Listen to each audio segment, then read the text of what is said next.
नमस्कार, स्वागत है आप सभी का। डीडी न्यूज देख रहे हैं आप और सांकेतिक भाषा के इस खास बुलेटिन को लेकर हाजिर हूं मैं कृतिका और मेरे साथ हैं मेरे सहयोगी शरद, जो खबरों को सांकेतिक भाषा में आप तक पहुंचाएंगे। तो चलिए शुरुआत करते हैं इस खास बुलेटिन की और सबसे पहले देखते हैं सुबह की सुर्खियां। प्रधानमंत्री नरेंद्र मोदी आज दिल्ली, गाजियाबाद, मेरठ आरआरटीएस कॉरिडोर के पहले फेज का करेंगे उद्घाटन। गाजियाबाद में एक जनसभा को भी करेंगे संबोधित। साथ ही बेंगलुरु मेट्रो के पूर्व पश्चिम गलियारे के 2 हिस्से भी राष्ट्र को करेंगे समर्पित।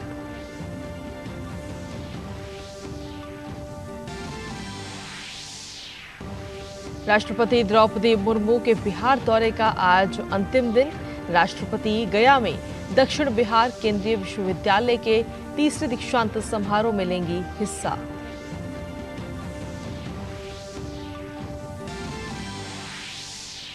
मिजोरम और छत्तीसगढ़ विधानसभा चुनाव के पहले चरण के लिए नामांकन दाखिल करने का आज आखिरी दिन। मिजोरम की सभी 40 सीटों और छत्तीसगढ़ की 90 में से 20 सीटों पर 7 नवंबर को होगा मतदान।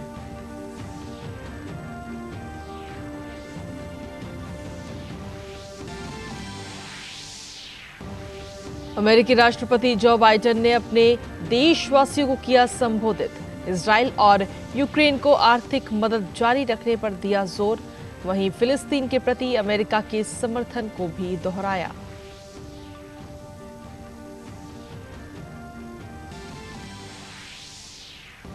हमास के हमलों पर इजराइल की जवाबी कार्रवाई के बीच संयुक्त राष्ट्र प्रमुख ने गजा पट्टी तक बिना रोक-टोक त्वरित मानवीय सहायता को पहुंचाने का फिर किया आह्वान। मिस्र की सीमा पर खड़े हैं आवश्यक आपूर्ति वाले ट्रक।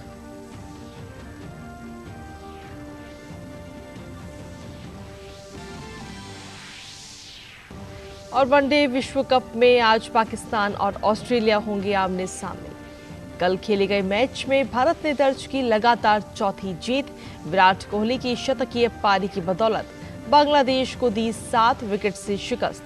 पीएम मोदी ने टीम को दी जीत की बधाई।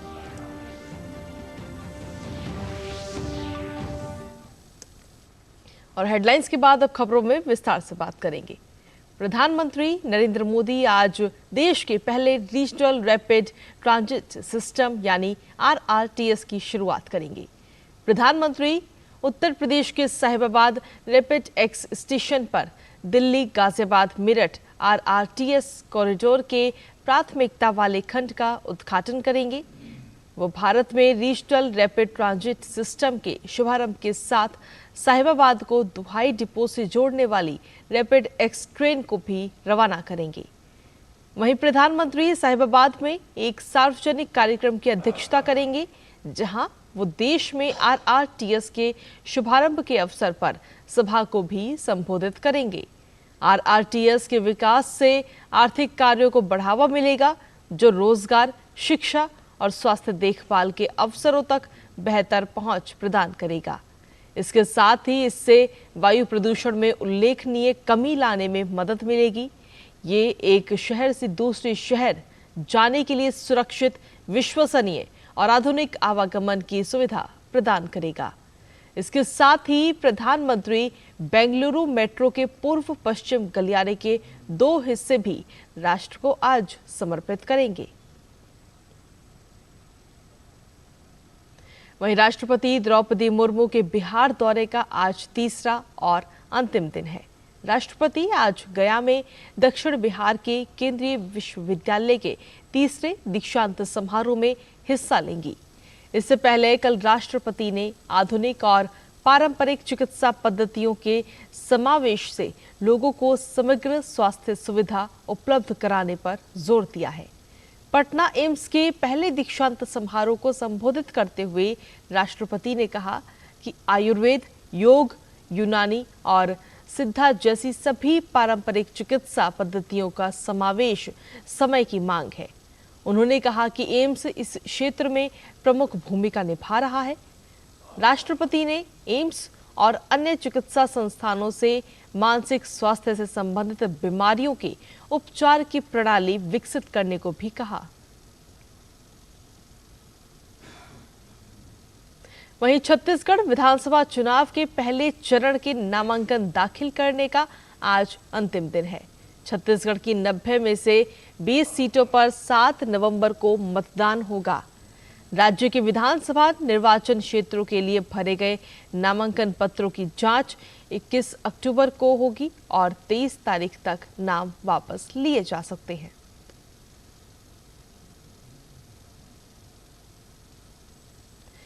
वहीं मिजोरम विधानसभा चुनाव के पहले चरण के लिए नामांकन दाखिल करने का आज आखिरी दिन है। मिजोरम की सभी 40 सीटों पर 7 नवंबर को मतदान होगा। राज्य के विधानसभा निर्वाचन क्षेत्रों के लिए भरे गए नामांकन पत्रों की जांच 21 अक्टूबर को होगी और 23 तारीख तक नाम वापस लिए जा सकते हैं।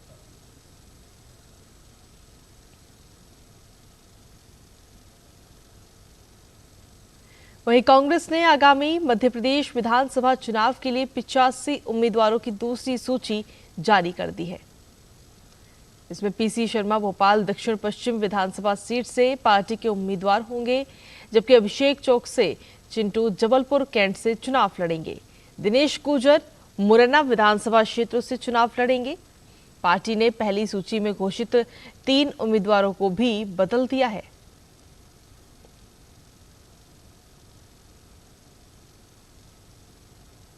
टीएमसी सांसद महुआ मोइत्रा पर रिश्वत लेकर संसद में सवाल पूछने के मामले में उस समय एक नया मोड़ आया जब व्यवसायी दर्शन हीरानंदानी ने खुद एक शपथ पत्र में कबूल किया कि आरोप बिल्कुल सच है और महुआ मोइत्रा ने ही अपने संसद अकाउंट के लॉगिन और पासवर्ड शेयर किए थे। सूत्रों के मुताबिक एक शपथ पत्र में दर्शन हीरानंदानी ने कहा कि संसद में पूछे जाने वाले सवाल उन्होंने ही संसद की वेबसाइट में महुआ के अकाउंट पर अपलोड किए थे। हीरानंदानी के शपथ पत्र के मुताबिक उन्होंने ही अदानी ग्रुप को टारगेट करने के लिए सवाल भेजे थे और अपुष्ट जानकारियों के आधार पर महुआ की संसद अकाउंट पर सवाल पोस्ट किए।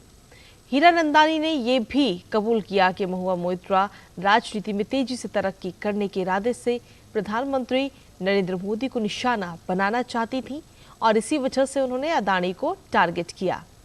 हीरानंदानी के अनुसार पीएम अदानी को टारगेट करने के लिए महुआ मोइत्रा लगातार कांग्रेस के पूर्व अध्यक्ष राहुल गांधी के भी संपर्क में थीं।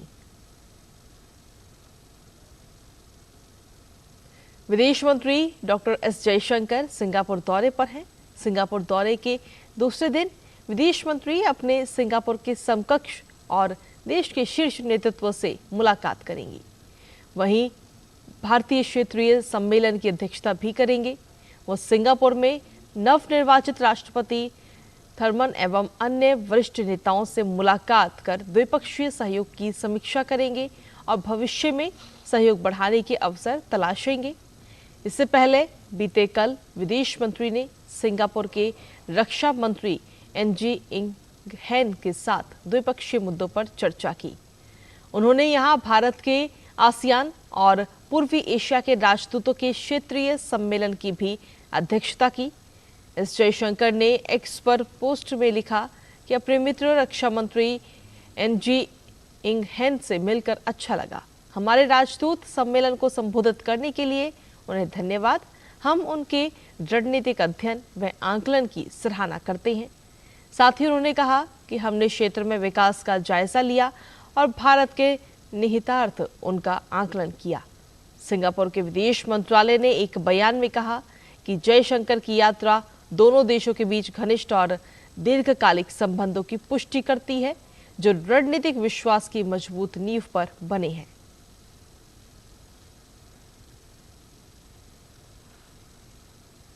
और इसी बीच बुलेटिन में वक्त एक छोटे से ब्रेक का, आप बने रहिए हमारे साथ।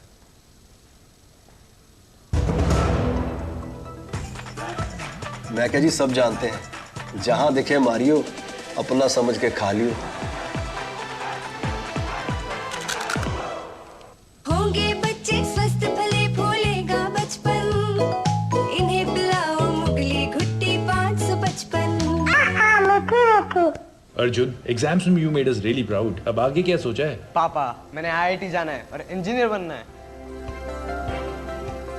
Think IIT, think विद्या मंदिर। अब क्या देख रहे हो पापा? तुम कहते हो ना कि स्टॉक मार्केट में बहुत सोच समझकर इन्वेस्ट करना चाहिए, बस थोड़ा सा ज्ञान ले रहा। किससे? हर एक स्टॉक्स एक्सपर्ट है, मस्त एजुकेशनल वीडियोस बनाता है और अच्छी इन्वेस्टमेंट की टिप्स भी देता है। पापा इन वीडियोस पे ना जाएं, अपना रिसर्च खुद करें या सेबी रजिस्टर्ड इन्वेस्टमेंट एडवाइजर से संपर्क करें। एजुकेशन के नाम पर कुछ इन्फ्लुएंसर्स अक्सर इन्वेस्टर को मिसगाइड करते हैं, नुकसान आपका होगा। सोच कर समझ कर इन्वेस्ट कर। और ब्रेक के बाद एक बार फिर से स्वागत है आप सभी का। बात करेंगे अंतर्राष्ट्रीय खबरों की। अमेरिकी राष्ट्रपति जो बाइडेन ने इजराइल पर दौरा करने के बाद राष्ट्र को संबोधित किया। जो बाइडेन ने कहा कि इजराइल और यूक्रेन को आर्थिक मदद जारी रखने पर जोर दिया। जो बाइडेन ने कहा कि इजराइल में मैंने ऐसे लोगों को देखा जो गहरे दुख में हैं। उन्होंने कहा कि मैंने फिलिस्तीनी प्राधिकरण के राष्ट्रपति से भी बात की और दोहराया कि अमेरिका फिलिस्तीनी लोगों के सम्मान और आत्मनिर्णय के अधिकार के लिए प्रतिबद्ध है। कई अन्य लोगों की तरह मैं फिलिस्तीनी लोगों के जीवन में हुई हानि से दुखी हूं, जिसमें गजा के अस्पताल में विस्फोट भी शामिल है। हम निर्दोष फिलिस्तीनियों की मानवता को नजरअंदाज नहीं कर सकते, जो केवल शांति से रहना चाहते हैं और एक अवसर चाहते हैं। इधर इजराइल और हमास के बीच जारी जंग लगातार बढ़ती जा रही है। दोनों ही ओर से जारी हमलों में अब तक करीब 5000 लोगों की जान जा चुकी है। तेल अवीव में इजरायली पीएम बेंजामिन नेतन्याहू और ब्रिटिश पीएम ऋषि सुनक ने संयुक्त प्रेस वार्ता की। इस दौरान नेतन्याहू ने कहा कि ये केवल हमारी लड़ाई नहीं है, बल्कि ये पूरी दुनिया की लड़ाई है। हमें एक साथ खड़े होने और जीतने की जरूरत है। वहीं संयुक्त राष्ट्र के महासचिव एंटोनियो गुटेरेस ने गजा पट्टी में तेजी से मानवीय मदद पहुंचाने का आग्रह किया है। गुटेरेस ने कहा कि गजा में जल्द भोजन, पानी, दवा और ईंधन की जरूरत है। हमें बड़े पैमाने पर 2.4 मिलियन लोगों तक मदद पहुंचानी है। संयुक्त राष्ट्र के मानवतावादी प्रमुख मार्टिन ग्रिफिथ्स ने अनुमान लगाया कि गजा में जरूरतों को पूरा करने के लिए प्रतिदिन लगभग 100 ट्रकों की आवश्यकता है। रूस का कहना है कि वो गजा में नागरिकों के लिए 27 टन मानवीय सहायता पहुंचाएगा।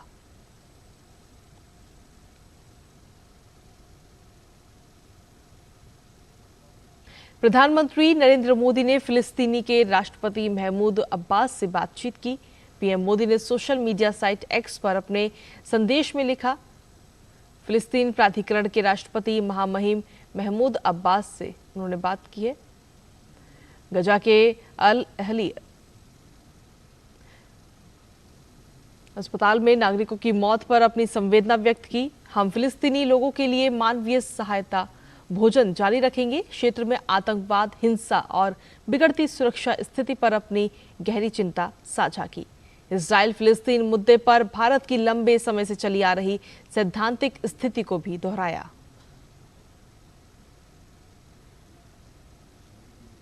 कनाडा में भारत विरोधी तत्वों को संरक्षण देने के मामले में घिरे कनाडा के विदेश मंत्री ने बड़ा बयान दिया है। विदेश मंत्री मेलानी जोली ने कहा कि कनाडा के अधिकतर राजनयिकों ने भारत छोड़ दिया है। भारत ने औपचारिक रूप से घोषणा की थी कि 20 अक्टूबर तक 21 राजनयिकों और उनके परिजनों को छोड़कर सभी राजनयिकों की प्रतिरक्षा रद्द कर दी जाएगी। और अब बात खेलों की। भारतीय क्रिकेट टीम ने विश्व कप में जीत का चौका लगाते हुए बांग्लादेश को 6 विकेट से हरा दिया है। कल पुणे में खेले गए मुकाबले में बांग्लादेश ने पहले बल्लेबाजी करते हुए 8 विकेट खोकर 256 रन बनाए थे। इसके जवाब में टीम इंडिया ने 41.3 ओवर में 3 विकेट खोकर 261 रन बना लिए और मैच अपने नाम किया। भारत के लिए विराट कोहली ने नाबाद 103 रन बनाए। शुभमन गिल ने 53 रनों की शानदार पारी खेली। रोहित शर्मा ने 48 रन बनाए। गेंदबाजी में रविंद्र जडेजा, जसप्रीत बुमराह और मोहम्मद सिराज ने 2-2 विकेट लिए।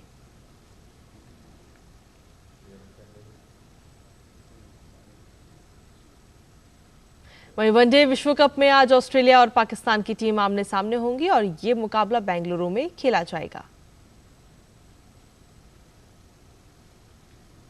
आज शारदीय नवरात्रि का छठा दिन है और छठे दिन मां दुर्गा की छठी शक्ति मां कात्यायनी को समर्पित है।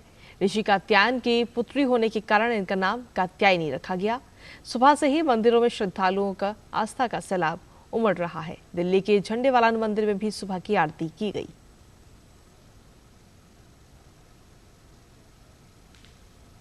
और इसी के साथ फिलहाल हमारे इस सांकेतिक भाषा के खास बुलेटिन में मुझे, मेरे सहयोगी शरद और हमारी पूरी टीम को दीजिए अनुमति। नमस्कार।